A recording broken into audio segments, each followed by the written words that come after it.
Imagine a continent reduced to remains, cities destroyed, millions of lives lost, and nations divided by hate, borders, and payback. In 1945, Europe stood at the edge of collapse. But from the damage came one of the most extraordinary transformations in modern history. This is the story of how Europe went from fragments to union. When the Second World War ended, Europe was just recognizable. Millions of people were dead, displaced, or searching for missing family members. Germany was divided and occupied. Food was uncommon. Factories were destroyed. Europe had won the war against Nazi Germany, but peace did not immediately bring prosperity. The continent faced a much bigger question. How could Europe rebuild without falling into another disturbing war? One major answer came from across the Atlantic. In 1947, the United States announced the Marshall Plan, a massive economic recovery program designed to help rebuild Europe's economics. If countries depended on each other economically, perhaps they would have less reason to destroy one another, and this idea would change Europe forever. In 1950, French Foreign Minister Robert proposed something innovative. France and West Germany, two countries that had clashed disturbing wars against each other, would place their petroleum and steel industries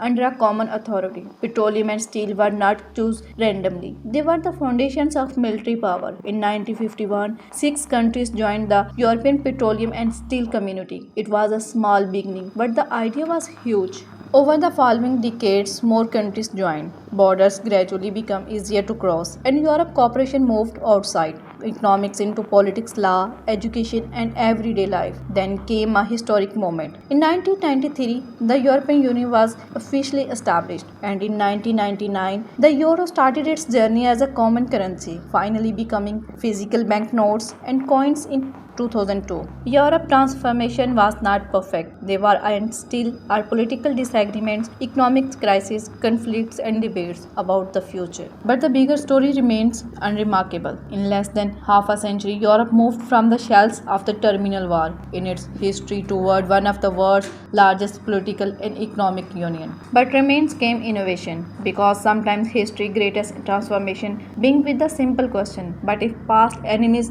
decided to build together instead of destroy each other?